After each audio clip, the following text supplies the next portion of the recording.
저는 시의 권한은 아주 엄격하게 했습니다. 시를 함부로 쓰지 않고 가령 10편을 쓸 수 있는 내용이면 한 편을 줄여 쓰는 것. 이것이 시의 어떤 형식이니까 시를 엄격하게 쓰고, 요즘 그래서 젊은 사람들이 지나치게 시를 남발하는 거, 한 편 쓸 수 있는 걸 가지고서 한 5편, 뭐 그건 아무것도 아니고 한 50편, 100편씩 막 쓰는 그런 경향도 있거든요.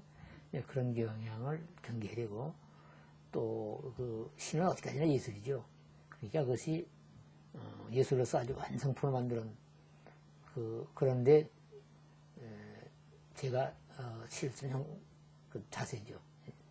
한 편 한 편이 완벽해야 된다. 물론 완벽한 한 편 한 편이 되는 경우는 없죠. 그러나 저도 완벽을 기해야 된다는 생각을 하죠. 이런 얘기도 있어요. 예술품이라는 건 완성품이라는 건 없다, 예술이라는 건. 그러나 완성품이 없지만 그 예술가는 그 한 편 한 편의 예술을 완성품을 지향해야 된다는 거죠. 제 생각은. 한 편 한 편 완성을 시키는 노력을 하고서도 완성이 안 되면 할 수 없는 것이지만 처음부터 완성품이 없다. 마구다지로 그래서 쓴다는 것은 제가 쓰는 입장하고는 전혀 다릅니다.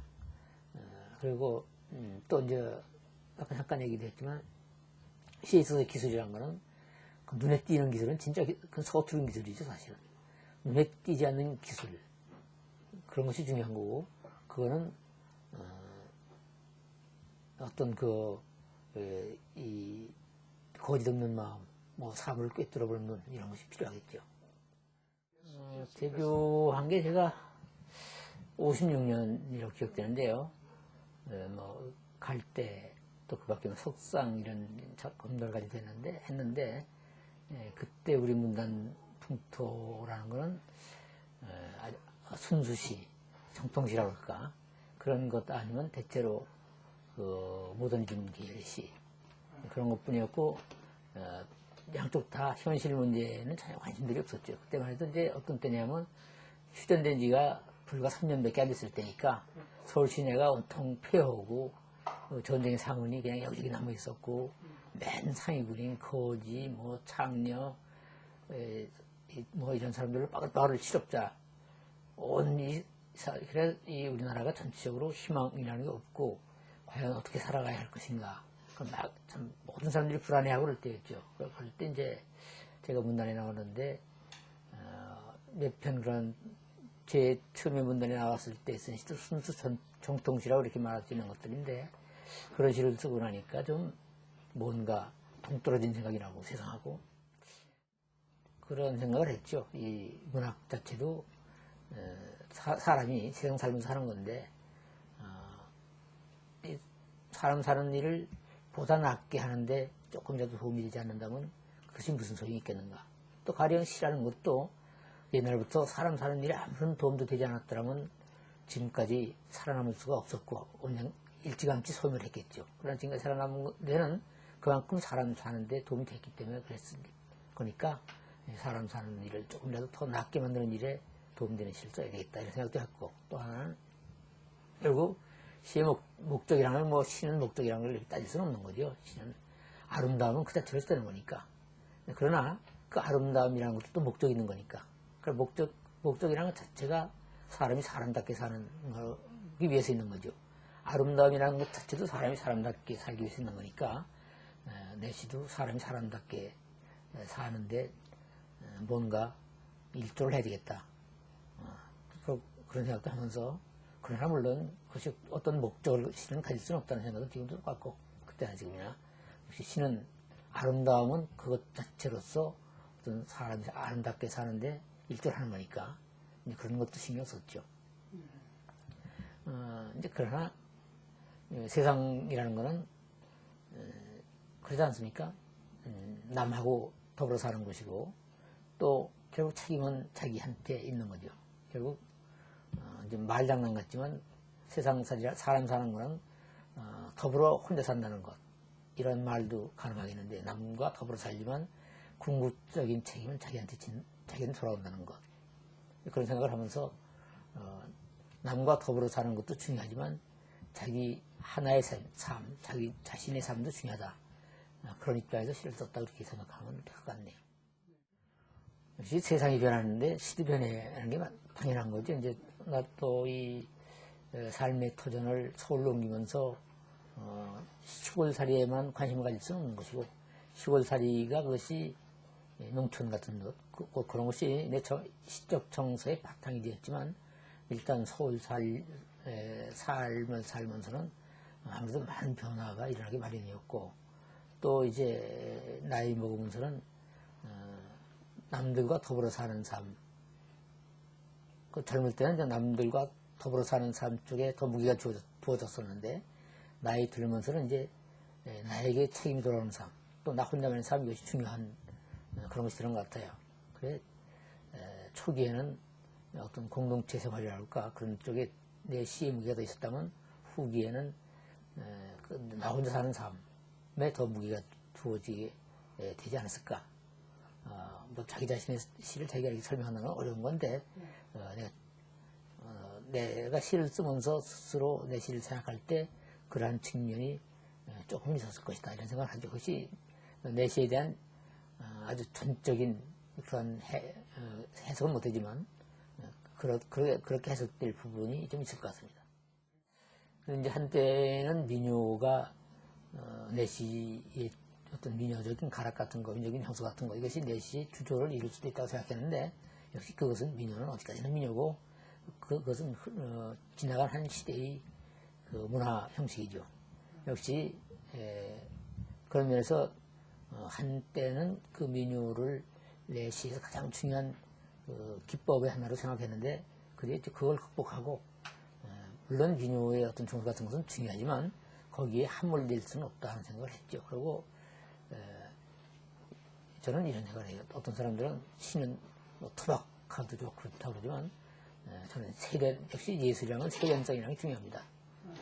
세련된 것처럼 보이지 않을 때 진짜 세련됐다는 얘기도 할 수 있겠지만, 여하간 그 시적 세련 같은 것은 중요한 것이고, 시적 세련 없이 독자에게 아름다운 시로 읽힐 수는 없다고 생각하는 거죠. 그런 이제 이런 말도 있죠. 시에서 재주를 너무 부리면 그 재주 부린 작곡이 나타나죠. 그런 건 서투른 재주라는 거죠. 결국 바느질도 아주 뛰어난 바느질 솜씨는 그 실이나 발자국이 안 보인다는 거 아닙니까? 시도 마찬가지로 재주를 부린 것처럼 보이지 않는 시가 진짜 그 뛰어난 기교의 시라고 이렇게 얘기할 수 있겠죠. 70년대 자유실천 문의협의회라는 게 있습니다. 문인들이 최초로 만든 어떤 사회 참여단체라고 이렇게 얘기할 수 있겠는데요. 그러니까 문학이 그냥 문인들이 그냥 이런 엄혹한 시대에 글만 써가지고 쓰고 앉아있는다는 것은, 그것은 어떤 작가로서 시인으로서 책임이 있다. 이렇게 엄혹한 시대에 우리가 결국 문학이라는 것도 사람이 사람답게 사는 세상을 만들기 위해 사는 것인데, 그렇다면 우리가 글만 쓰고 앉아있을 것이 아니라 앞장서 행동으로서 보여줘야 될 것이다. 근데 그런 뜻으로서 모였던 그 단체죠. 그때 이제 제일 문제가 이제 그때 사람이 사람답게 살자면 우선 군사 독재가 없어야 되고 인권이 보호돼야 되고 그런 세상이죠.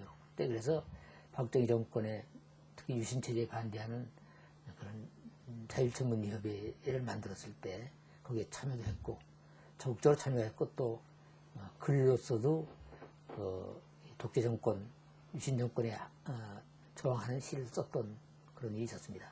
70년이죠. 근데 이제 그런 자세를 쭉 견지해왔다고 이렇게 얘기할 수 있겠죠. 특급 열차를 타고 가다가 이렇게 서둘러 달려갈 일이 뭔가, 환한 봄 햇살 꽃그늘 속에 설렘도 보지 못하고 날아가듯 달려가 내가 할 일이 무언가, 예순의 터 몇 해를 본 같은 풍경과 말들, 종착역에서도 그것들이 기다리겠지. 들판이 내다 보이는 산역에서 차를 버리자. 그리고 걷자 발이 부르틀 때까지.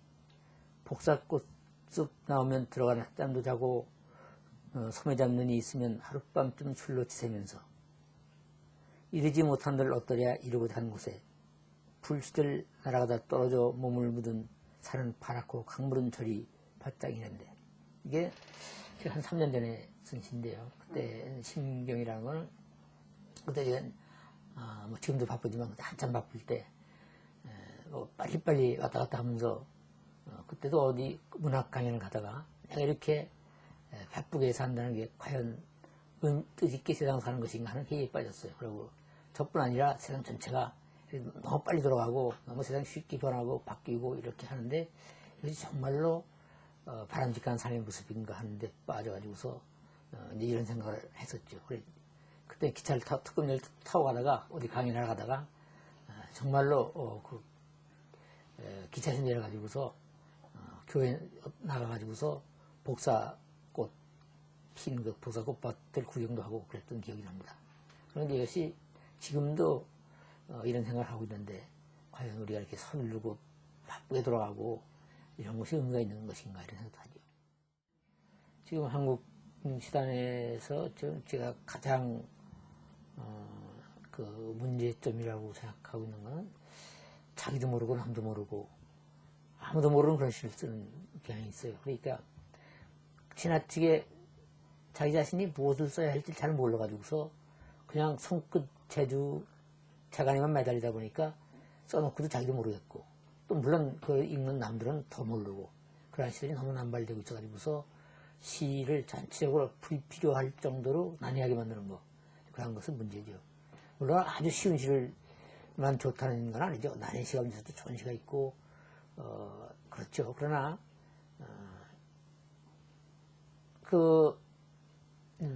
결국 가장 좋은 시는 남들도 알아보는 시.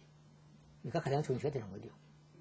그런 문제도 있고 또 하나는 억지로 시를 만드니까